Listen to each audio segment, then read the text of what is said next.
የቤተሰቦቹ እውነት ግን የሚናቅ እውነት ነው ወይ? አይደለም። የነሱን የቤተሰቦቹን እውነት እንዲናቅ የሚያደርገው ያኛው አካል እኔ የራሴ እውነት አለኝ ብሎ ሲመጣ ብቻ ነው። ህይወቱ ደስተኛ እንዳልነበረ ያውቃሉ ነበር። ልብ የሚሰብር አጥንት የሚሰብር ነገር ሁሉ ተናግራኛለች። ከፈለግ ብትሆንና መጽሐፍን ይዘሄድ። ይህም ምንድነው? እህቱና ወንድሙ እንደተመለከታችሁት ከምግቢያው ነፃነት ወርቅነህ በህይወት በነበረበት ጊዜ እጅግ በህይወቱ ደስተኛ እንዳልነበረ፣ ይህም የሆነበት ምክንያት በትዳሩና እንዲሁም በተለያዩ ነገሮች ደስተኛ እንዳልነበረ በተናገሩት ሀሳብ ሰዎች ከሁለት ተከፍለው የራሳቸውን ሀሳብ እንዴት እንደሚሰጡ እንግዲህ በዚህ ቪዲዮ አካትቼ ወደ እናንተ ይዤ መጥቻለሁ። ብራችሁ ይቆዩ። ቲኤስቲ አፕ በሚል የፌስቡክ ፔጅ ነው። ተስፋዬን ታውቁታላችሁ ብዬ አስባለሁ። እንደዚህ ይላል። በጣም ያሳፍራል፣ ደግሞም ያስፈራል። በዩቲዩብ ላይ ከተሰጠው ርዕስ ይጀምራል። በጣም አሳፋሪውና አስፈሪው ነገር እንዲህ ይላል። የነፃነት ወርቅነህ ቤተሰቦች ስለ ሚስቱ ያጋለጡት አስደንጋጭ ሚስጥር። ልብ በሉ። ይህን ርዕስ የሰጠው ዩቲዩብ ቻናል አንዲት አክስት ስለ ወንድሟ ሚስት ስለተዋለዱ ትልቅ ቤተሰብ ቁጭ ብላ በምታወራበት ቻናል ላይ ነው ያጋለጡት አስደንጋጭ ሚስጥር ተብሎ ልብ ማንጠልጠል የተጀመረው። የአጎት ማዕረግ ያለውም የዚሁ ቤተሰብ አባል ቁጭ ብሎ የመገላለጡና የማጋለጡ አንዱ አካል ነው። ዝም ብላችሁ አስቡት። ወንድምና እህት፣ አጎትና አክስት ሲያጋልጡ የገዛ ወንድማቸውን የሚያድጉ ልጆችን ስሜት ምን ሊሆን ይችላል ብሎ ሳያስቡ አልገባቸውም እንጂ የሟች ነፃነት እህትና ወንድም ቢገባቸው ለወንድማቸው ልጆች እንደ አባትና እናት መሆን ነበረባቸው። በተለይ በኢትዮጵያ ባህል አጎት እንደ አባት ነው፣ አክስት ደግሞ እንደ ሁለተኛ እናት ነች። አንዳንዴም ከዛም በላይ። ነፃነትን የሚያክል ወንድም አጥተው በዚህ ደረጃ ወርደው ችግር ቢኖር እንኳን የፈለገ ቢበደሉ የፈለገ ደረጃ ቢደርሱ ስለ ነፃነት ልጆች ሲሉ ህመማቸውን ቻል አድርገው ፍርድን ከእውነተኛ አምላክ ይፈልጉ ነበር። በየትኛውም ቤተሰብ መካከል ብዙ ድብቅና ድብልቅልቅ ታሪኮች ሊኖሩ ይችላሉ። ይህ አይነት ታሪክ ያለ የሚኖርም ነው። ምንም አዲስ ነገር የለም። ሁሉም በየቤቱ ብዙ የሚያልፍበት ችግር ሊገጥመው ይችላል። በዚህ ደረጃ ግን ወርዶና ተዋርዶ ልክ እንዳልተዋለደ በደም ገመድ እንዳልተሳሰረ ሰው ከንቱ በሆነ ቃላት አደባባይ ላይ ወርዶ መዋረዱና ማዋረዱ ምን ትርፍ ሊገኝበት? ማን ሊከብርስ? ማንስ ሊጠቀም? እኔ ግን እንዲህ እላለሁ። ባልና ሚስት በአንድ ቤት ሲኖሩ ግጭትም ሊኖር ይችላል፣ ችግርም ሊያጋጥማቸው ይችላል።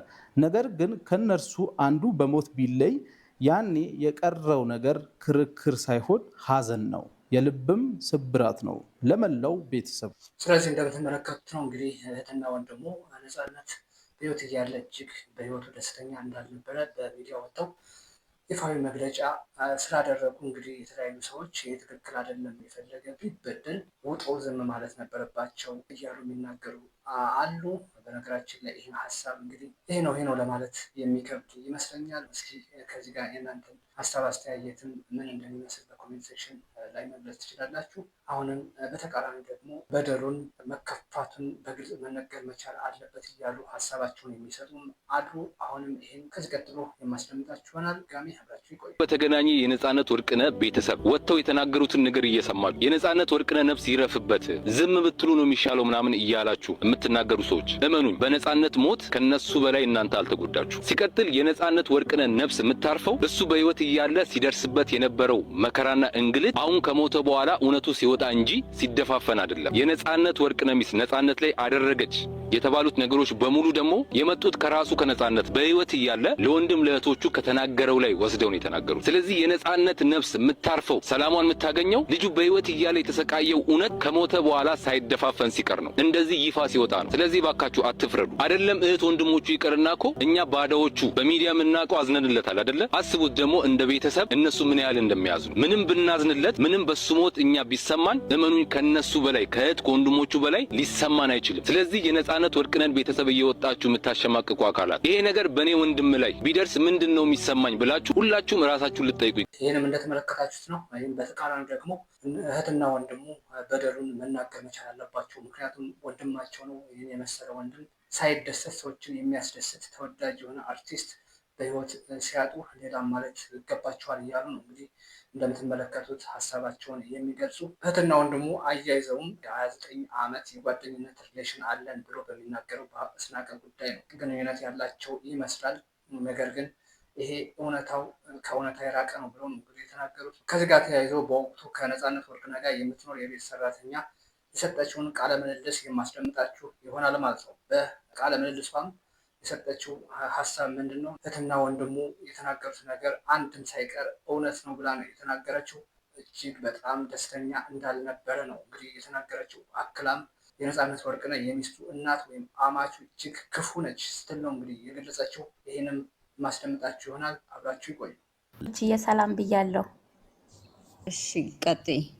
ይኸውላችሁ እኔ በደንብ ቤት ውስጥ አብሬው ኑር ያለው ይቅርታ እንግዲህ ሁላችሁም ሪካርድ የምታደርጉም ትኖራላችሁ እና ልጆቹ ያሉት ነው አብረሽ ይኖርሽው ነፂ ጋር ኑር ያለው የት ኢትዮጵያ ከመምጣቴ በፊት ወደ ስደት ማለት ነው። እኔ በደንብ ስለማውቀው ነው ይህን ነገር ባጋዥነት ነው አብረሻቸው የነበርሽው? አዎ ባጋዥነት የሚኖረው ከዚህ አንድ ብለሽ ጀምሬ ልንገርሽ ማለት ነው። የሚኖረው ከአማቱ ጋር ነው። ገባሽ አይደለ?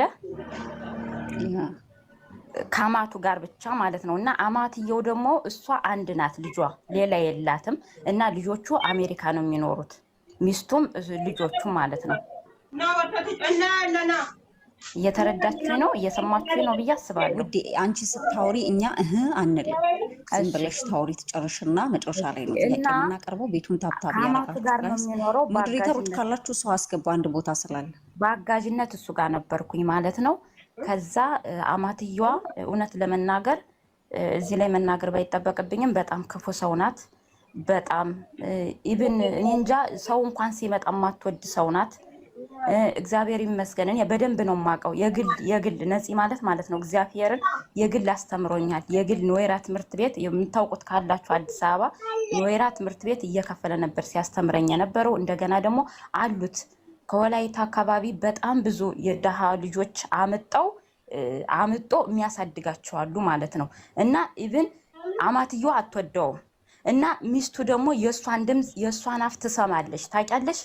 ኢቭን ደስተኛ አይደለም ልጁ። እህቶቹ ያሉት እኔ በደንብ ስለማቅ ነው ገብቼ ማለት ነው። እህቶቹ ያሉት ትክክል ነው፣ ምንም ጥፋት የለባቸውም። ለምን? እኔ በደንብ ስለማቅ ማለት ነው። ስለ ነፂ የመጨረሻ የዋህ ነው፣ ምስኪን ነው ባለው ነገር ኢቭን እንደተባለው እንኳን እዚህ እየሰራ ነው ወደዛ የሚልክ ብር ማለት ነው ለእህቶቹ።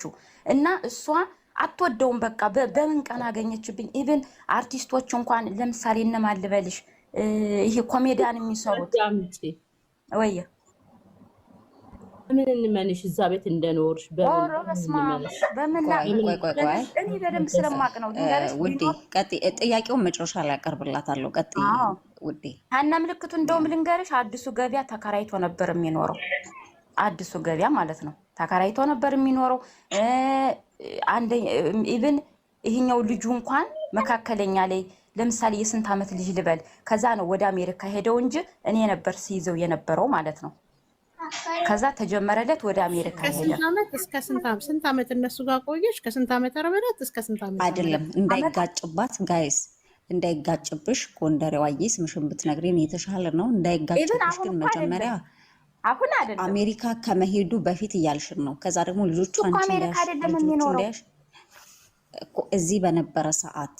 አዎ እሱ አሜሪካ አይደለም። ጥያቄ ካለ ጋይስ አይሆንም አይባልም። እኛ ቤት ብዙ ሰዎች ይመጣሉ እንግዲህና እስቲ ታውራና ከዛ ጥያቄዎቻችን እንጠይቃለን። ውሸትም ከሆነ የምታፍረው እሷ ናት። ችግር የለም ጋይስ ተዋጣው። ይሄን ሀቢቲ ይሄ ስለማቅ ነው። አና ባርፍ እንት ማት ከዝቢን ሀቢቲ ማሻአላ ለቂ ቀጥይ።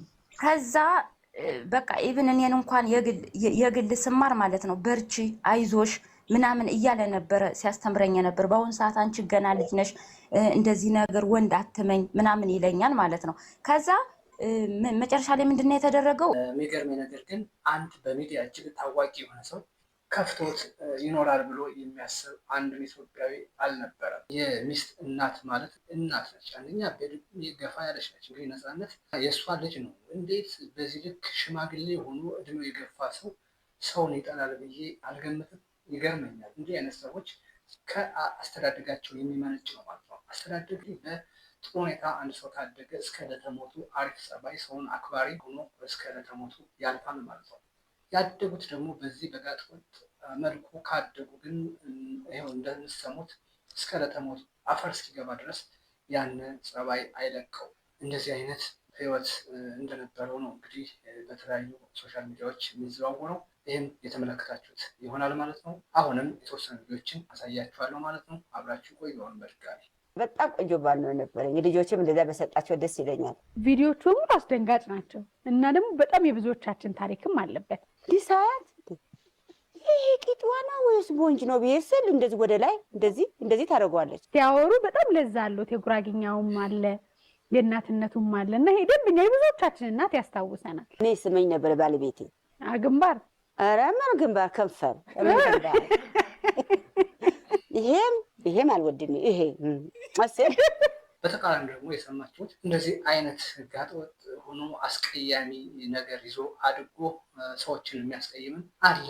ውስጥ ከፕሬዚዳንት ዶናልድ ትራምፕ የእራት ግብዣ ዋው! አዶናይ እንግዲህ ሰርፕራይዝ ነገር ነው። አዶናይ እጅግ ተጽዕኖ እያጧጧፈው ይገኛል። እንግዲህ በብዙ ዘንድ ተቀባይነትን እያገኘ መጥቷል። በነገራችን ላይ እንግዲህ አዶናይ የሚሰራቸው ስራዎችን እጅግ አሁን ሰዎችን እያስደሰተ መጥቷል። በተግባርም እየገለጸ ይገኛል። እንደምትመለከቱት እንግዲህ በዋይት ሀውስ የራት ግብዣ በትራምፕ እንደቀረበለት ነው እንግዲህ እየተነገረ የሚገኝ። ሳብስክራይብ ማድረጋችሁን እንዳትረሱ። ምክንያቱም ይሄ ቻናል አዲስ ነው፣ ሊያድግ የሚችለው በእናንተ አማካኝነት ስለሆነ ሳብስክራይብ ማድረጋችሁን በድጋሚ እንዳትረሱ። አሁንም በሌላ ርዕሰ ጉዳይ እስክንገናኝ ድረስ መልካም ጊዜ። ቻው።